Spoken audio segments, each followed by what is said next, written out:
Hello tout le monde, c'est Lélé. Donc aujourd'hui on se retrouve pour une nouvelle vidéo sur le jeu, comme vous pouvez le voir, Firewatch. Donc c'est un jeu que quelques youtubeurs ont fait. Je vous le fais découvrir parce que je pense qu'il est quand même pas aussi connu que ça. Donc ce sera un let's play. Donc c'est un jeu assez long quand même, hein. Et puis on va découvrir l'histoire au fur et à mesure. Tout d'abord, je voulais vous dire que je l'avais déjà fait, mais en anglais, sauf que je n'avais strictement rien compris. Vous devez le savoir, enfin, genre avec la langue anglaise, je suis pas très très forte. Enfin, j'avais compris à peu près, mais pas tout. Et du coup, là, j'aimerais bien vraiment tout comprendre et vivre le jeu à fond, quoi. Donc du coup, nous avons les sous-titres en français, donc voilà. Et du coup, n'hésitez pas à commenter enfin, durant la vidéo s'il y a des trucs que vous voulez dire, tout ça. Ou mettre des pouces bleus, tout ça. Donc du coup, on va faire une nouvelle partie. Et puis voilà, sur une partie vide. Voilà.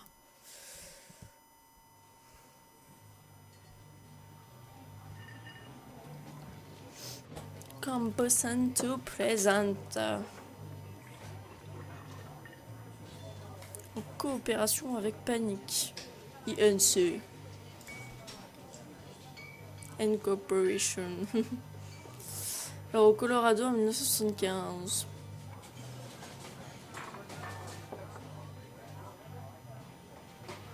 Alors vous voyez Julia. Déjà ça commence bien. Elle a à peu près votre âge, elle approche de la trentaine, elle rit avec des professeurs sur leur 31 et des jeunes diplômés de l'université du Colorado à Boulder. Vous, Henry, êtes allé boire avec des amis, vous vous approchez d'elle. Vous êtes éméché. Alors, qu'est-ce que tu étudies ? Tu es très jolie. Euh, Même si tu lui dis... Non, on va faire comme si on s'intéressait. Vous avez du mal à articuler, vous souriez maladroitement. La biologie et l'évolution, répond-elle, et je suis professeur. Cool, répliquez-vous. Et toi demande-t-elle. Elle renifle doucement. La toxicologie ? Tu te moquais de moi demandez-vous. Elle répond que oui. Espérant ne pas vous avoir froissé, elle vous demande si vous voulez partager un cheeseburger avec elle. Une semaine plus tard, vous êtes le petit ami de Julia. Ça va un petit peu vite, je trouve.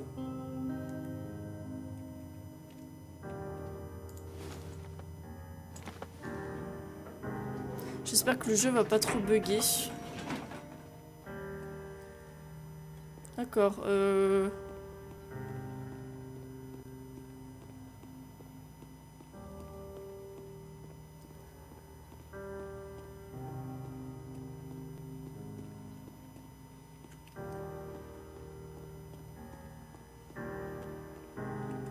effectivement.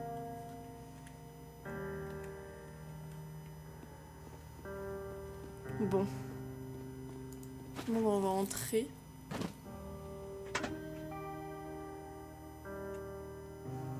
Vous êtes ensemble depuis plus d'1 an, elle vous rend complètement dingue, c'est génial. Vous emménagez avec elle et partagez un appartement près de l'école avec une vue magnifique sur les montagnes. Vous buvez des bières sur le ponton. Vous buvez de la bière où que vous soyez. La vie est belle. Ah, ça va. Julia a envie d'un chien. Il y a un petit beagle un peu négligé. Julia l'adore. Elle veut l'amener dans sa classe. Il y a également un berger allemand un peu effrayant mais au regard doux. Il n'arrivera rien à Julia en sortant un chien comme ça, il l'assure. Vous choisissez le beagle et elle l'appelle Bucket. Vous adoptez le berger allemand et vous l'appelez Mayhem.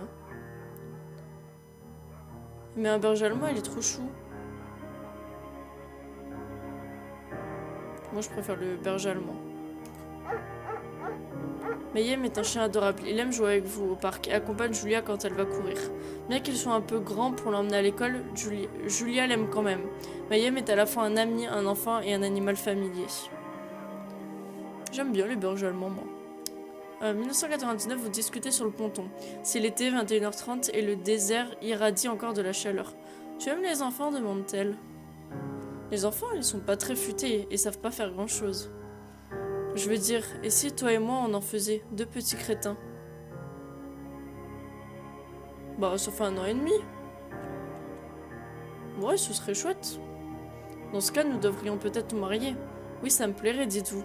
Ces enfants auront déjà assez de mal dans la vie, alors autant qu'ils aient des parents mariés. Vous lui dites qu'elle a entièrement raison. D'accord.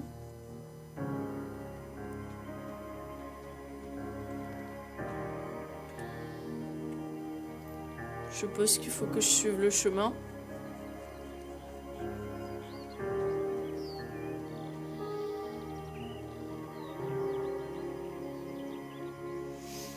C'est jeudi soir et Julia a déjà 4 heures de retard. Elle n'a pas appelé, vous vous inquiétez et sentez la colère monter. Elle rentre alors que vous êtes déjà au lit.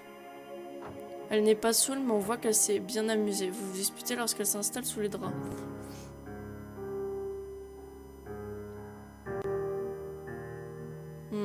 Qu'est-ce que je ferais, moi? Moi, je l'ignore. On verra demain. Vous ne vous touchez pas de la nuit, ok. Le lendemain, vous vous sentez coupable de vous être énervé et lui demandez comment s'est passée sa soirée. Elle répond qu'elle a passé un bon moment.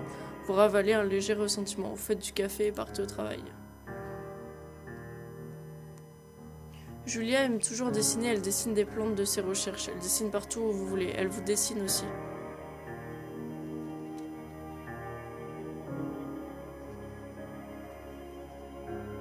Vous vous posez, vous étirez comme musclore. Allez, on fait le... Vous êtes magnifique. Ah d'accord, merci, c'est gentil.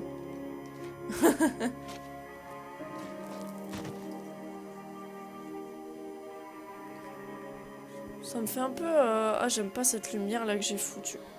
Merde. Attendez. Parce que là, je suis en train de me niquer les yeux, littéralement.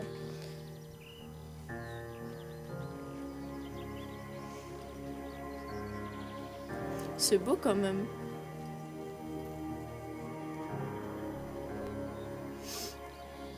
Avec le petit effet rose un petit peu là comme ça.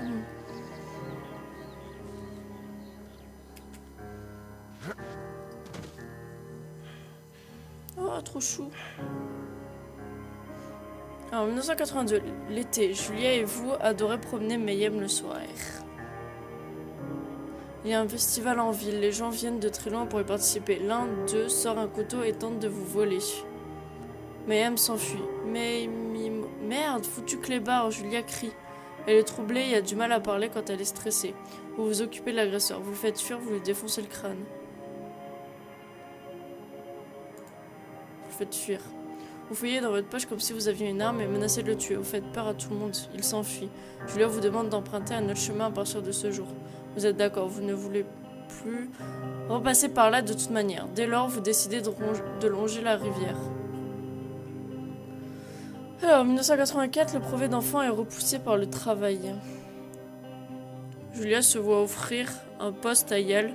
Yale est dans le Connecticut, à 3500 km de là. C'est un poste génial à assistance du chef de département. Elle veut déménager. Vous, pas du tout. Accepter si elle accepte de faire des allers-retours. Je vais pas lui dire de refuser ce porte. Vous ne voulez pas aller dans le Connecticut, elle dit que ce sera difficile, mais elle accepte car vous ne voulez pas déménager. Vous lui dites de ne pas manquer une telle opportunité. Elle accepte, elle rentre à Boulder 3 fois par semestre. Julia est renvoyée chez elle après une crise. Elle a piqué une crise contre un collègue qui lui a emprunté des livres importants pour ses recherches.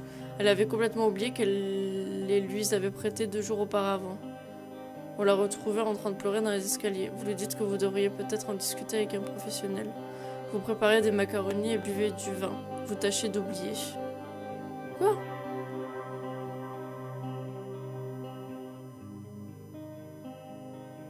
Je vais pas préparer des trucs et en mode je m'en bats les couilles. Après avoir vu plusieurs médecins et effectué de nombreux tests, ils craignent que Julia ne souffre de démence précoce. Elle n'a que 41 ans. Vous décidez de garder ça pour vous, pour l'instant. Bah dis donc.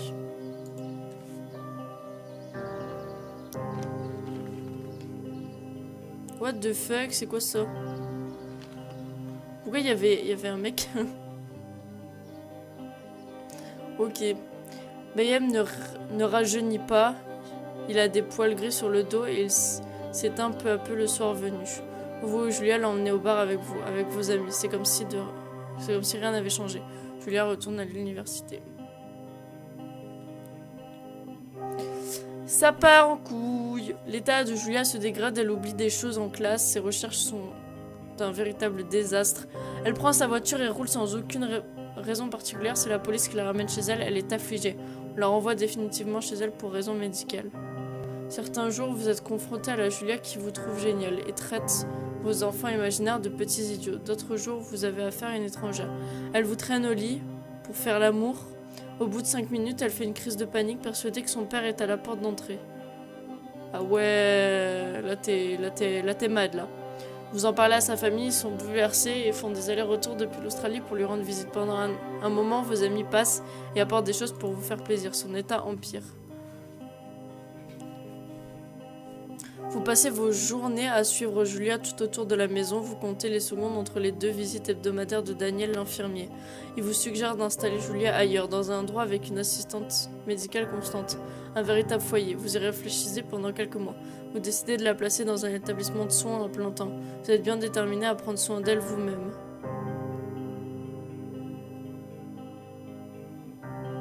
Bon, on va la mettre dans un truc de soins.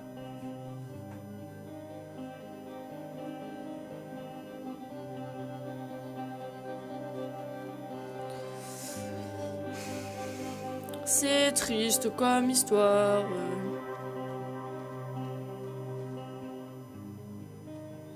C'est beau comme forêt. On dirait une forêt de bambou. Oh, ok. Oh, il y a un cerf. Bonjour. Bonjour. Le renne ou le cerf ou je sais pas trop quoi. Sa famille comprend votre décision. Vous trouvez un endroit fantastique à Boulder et l'y installer. Vous la voyez tous les jours, puis les visites s'espacent. Vous allez au bar avec vos vieux amis, malgré tout ce n'est pas pareil. Vous vous dites que toutes les femmes disent à leur mari « Si tu me places comme Henri l'a fait, je te tue ». Vous décidez peu à peu à ne plus voir vos amis aussi souvent. Bah attends, tu préfères mourir comme une grosse merde ou... La sœur de Julia, Suzanne, déménage à Boulder pour se rapprocher d'elle. Elle vient la voir tous les jours, vous l'accompagnez de temps en temps. Suzanne vous achète une vieille machine à écrire et vous encourage à l'utiliser vu que vous ne voulez pas voir de thérapeute. Vous n'en avez aucune envie. Vous avez toujours apprécié Suzanne. Ok, c'est cool. Les mois passent, Maëm meurt. Ah merde. Julien ne se souvient plus de lui quand vous lui annoncez. Ah merde. Des fois, il lui faut 1 minute avant de vous reconnaître. Au fond, vous vous dites que c'est parce que vous venez de moins en moins la voir. Et vos visites espacées font qu'elle vous oublie de plus en plus, vous pensez. L'été approche et vous voyez une annonce pour du travail dans le journal. Vous l'acceptez.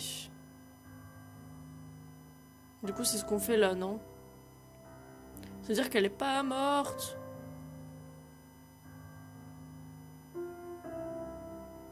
C'est plutôt une bonne nouvelle ou quand même? Entrez dans le poste d'observation.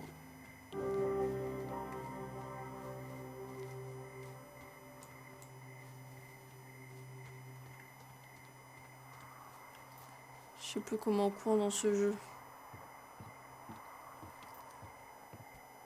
C'est assez beau.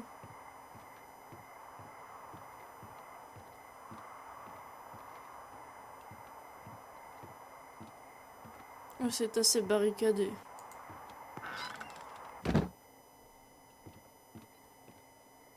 Une radio.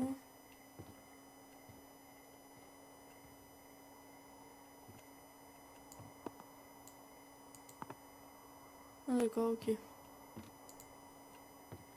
Bon, radio.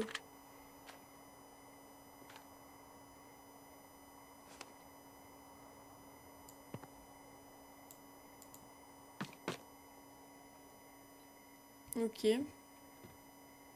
Faut que je fasse quoi, please?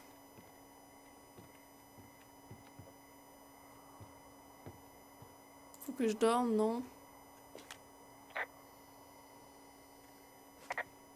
Ok.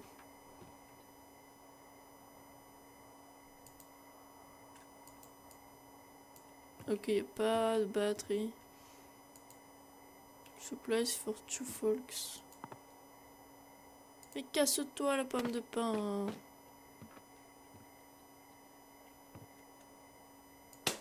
Ok. Je suis conne. Hello, Two Forks Tower. Ah. Hello? Whoever this is? It's Henry, right? Yeah. Oui. I'm Delilah. Yeah, that's what the guy said on the phone. So, what's wrong with you? Alors c'est quoi Excuse ton me? problème? People Pardon? take this job to get away from something. So, what's wrong? What's wrong with you? That's a great idea. Go ahead. Look, I just hiked for 2 days, so I don't really follow whatever it is you're doing right now. You take a stab at what's wrong with me. Fine, then can I sleep forever? Sure, buddy. Okay, now go ahead.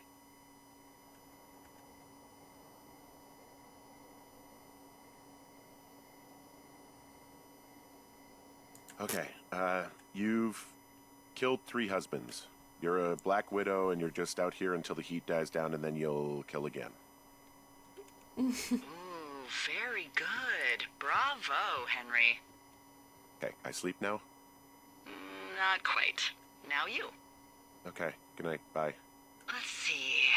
I don't know anything about you, but 9 times out of 10, folks out here simply got dumped. Huh, is that it? Close? Good night. Non. Good night. Welcome to the job. Mais non, c'est pas vrai. C'est juste que ma meuf ne me reconnaît pas. On adore. Jour 1.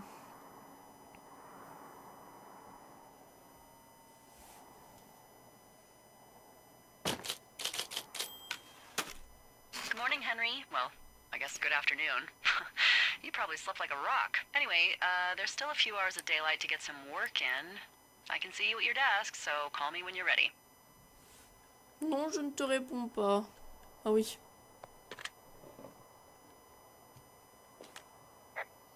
Hey, sorry, guess I slept in. You got a relaxing, 14 hours of sleep? Whew. Yeah, Jesus, I guess it's what, 6? 6:45. Whoops. Il Don't worry about est it. un That petit hike peu puts everyone out of commission for a 6h45. day or two. But now that you're up, let me quickly get you acquainted with the job. There's a thing in the middle of your room with a round map on it. Do you see it? Yep. Okay, yeah, I see it. This is the Osborne Firefinder, invented in 1914 by W.B. Osborne? You use this to spot, you guessed it, What the fuck? What is it? Nothing. You use this to... Oh, fuck me! Good God, language, lady. Out your west-facing window. Are you seeing what I'm seeing? Are those fucking fireworks? Ah oui, ici, là. Whoa, that's not legal, right? No. You need to get down there right now and stop them. Fire danger is through the fucking roof. Is that really my job? Your job is whatever I say it is. Look, the closest ranger is like 2 days away. Go down there and set him straight. Like, kick the shit out of him sort of straight? No. Jesus, no. What? I'm not a cop. It's not like I've got a rule book over here. Just make sure they don't do it again. Take their shit. All right, fine. Don't feed anyone a knuckle sandwich. Get going. You'll probably need a rope to get down the shale between you and the lake, if I remember right. There should be one in the supply box on the way. The code is 1234. It's actually that for all of them. Ah d'accord, ok. Secure. Shut up. D'accord, ok. Bon, on va arrêter ce premier épisode-là. J'espère qu'il vous aura plu. Donc, toutes les semaines maintenant, il y aura un épisode sur Firewatch, vu que c'est le let's play que je vais faire, du coup. Et si jamais vous voulez des vidéos sur d'autres jeux, tout ça, et ben, n'hésitez pas à les mettre toujours en commentaire, mettre des pouces bleus et tout ça. Donc, d'ici là, prenez soin de vous, et puis bye bye!